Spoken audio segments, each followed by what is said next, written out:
এয়া ওলকচু পিচ পিচকৈ কাটি লোৱা হৈছে।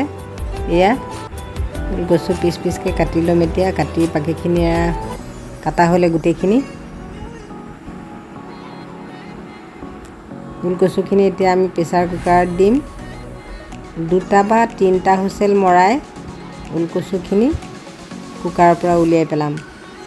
উলিয়াই ফুটা থকা চালনী বা তেনেধৰণৰ বাচনত ওলকচুখিনি উলিয়াই কমপ্লিট কাঢ়া ৰ'দত শুকুৱাই ল'ব লাগিব।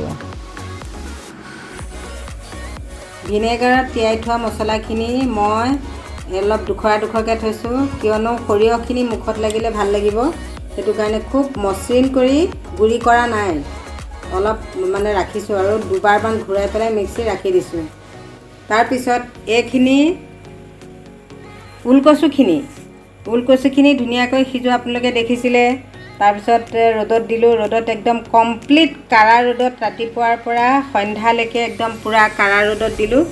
কাঢ়া ৰ'দত দি পেলাই লগতে ইয়াত নেমুৰ টুকুৰা দিছোঁ। যিহেতু ওলকচু খজুৱাই বুলি মানুহে বহুত ভয় কৰে, গতিকে মই গুড়াই থোৱা নেমু আছিলে, এয়া গুড়াই থোৱা নেমু দি দিছোঁ। এতিয়া আচাৰখিনি এইখিনি গোটেইখিনি কেৰাহীত দি পেলাই এতিয়া ভাজিম। কেনেকৈ ভাজিম, কেনেকৈ কি দিম, এইখিনি মছলাখিনিতো কি দিছিলোঁ আপোনালোকে গম পাইছে। তিয়াই থোৱাৰ আগত মই দেখুৱাই লৈছিলোঁ। গতিকে এতিয়া গোটেইখিনি মিলাই কেৰাহীত দি পেলাই ভাজিম। আহক এতিয়া কেৰাহীলৈ যাওঁ। এয়া জুই বাৰু কেৰাহী গৰম হ'বৰ কাৰণে জুই তাপটো ঠিকেই দিয়া আছে। এতিয়া কেৰাহীত তেল দিম।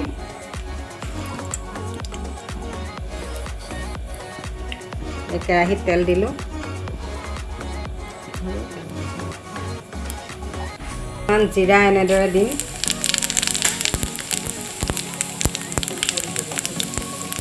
জিৰা দিলোঁ। জিৰা দিছোঁ। জিৰা দি যাবলৈ নিদিওঁ। লগতে অকণ হালধি দিম। ইয়াত হালধি তাত দিওঁতে অলপ হেৰি কৰা আছিলে, তথাপি তেলত অকণ দি দিছোঁ। মছলা দিলোঁ।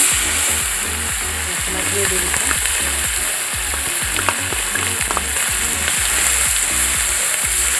মছলাখিনিও বেছি নাভাজোঁ, 2 দি থৈ দিম। মছলা বেছি নাভাজোঁ, ভাজিলে চেণ্টটো নাইকিয়া হ'ব।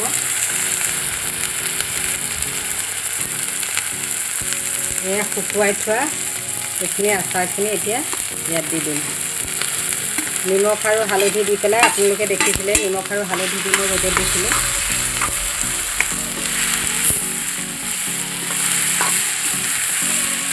তাৰপিছত যদি তেল কম হয়, এনেকৈ মই যে তেলত ভাজিছোঁ, যদি তেল কম হয় আপোনালোকে পিছত কেঁচা তেল দি দিব পাৰিব। কেঁচা তেল দিলে চেণ্টটোও ভাল লাগে আৰু খাবলৈ বহুত ধুনীয়া হয়।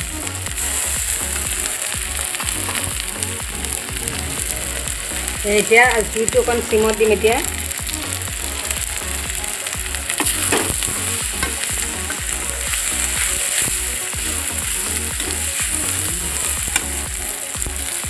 দেখিছে তেলটো কম হৈছে। ইয়াত তেল কম হৈছে, খুব বেছি তেলো নালাগে। এনে আন আচাৰতকৈ ইয়াত তেলত বহুত কমেই লাগে। মাজত তেল অকণ দি দিছোঁ।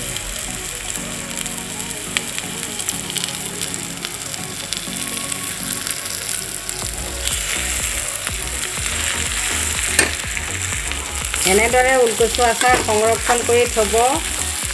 ছিজনত আপুনি ওলকচু বজাৰত গৈ বিচাৰিলে মানে কি আৰু, এনেই গাঁৱৰ মানুহৰতো ওলকচুৰ অভাৱ নায়েই, কিন্তু চহৰ জেগাত থকা মানুহৰ অকণমান জেগা জুগলিৰ অভাৱ, গতিকে ওলকচুটো সহজে পোৱা নাযায়। সেইকাৰণে মই এইটো সংৰক্ষণ কৰি থৈ দিওঁ। অহা বছৰলৈ ভাদ মাহত এইটো খালে মানে, তেতিয়া যদি ওলকচুটোও নাপাওঁ, কিবা কাৰণত যদি ওলকচু পোৱা নাযায়, তেতিয়াহ'লে তাৰ আচাৰ অকণ খালে তাৰ ফল ধৰিব বুলিয়ে মই বনাই থৈ দিওঁ। এনেকৈ অকণমান সময় ভাজিব লাগিব। এনেকৈ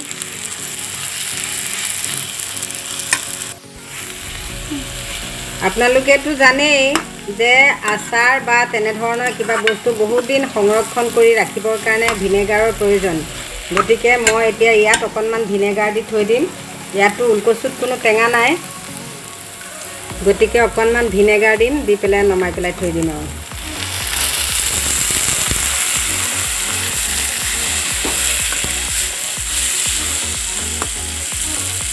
দিম। বেছি দিলেও খুব টেঙা হৈ যাব। ভিনেগাৰৰ বটল, ভিনেগাৰৰ বটল,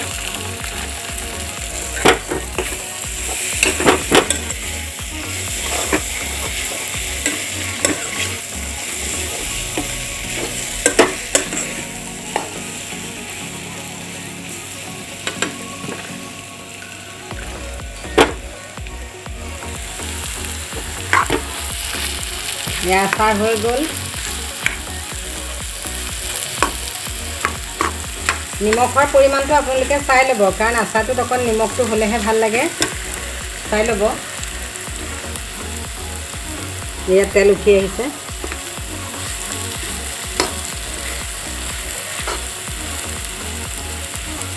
হৈ গ'ল। পিছত ভৰাব যেতিয়া, ঠাণ্ডা হ'লেহে ভৰাই পেলাই লগে লগে পৰিৱেশন কৰিবই পাৰিব। ঠাণ্ডা হ'লে ভৰাই বটলত ভৰাই থ'ব।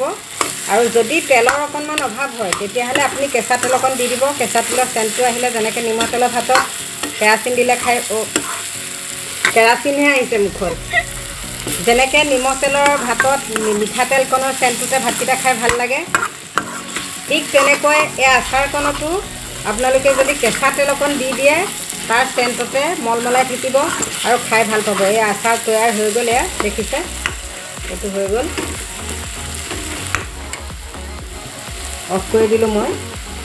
গতিকে আপোনালোকে এনেকৈ বনাই খাব। কিন্তু মোক ছাবস্ক্ৰাইব কৰিবলৈ নাপাহৰিব দেই। আপোনালোকে ছাবস্ক্ৰাইবেই কৰা নাই মোক।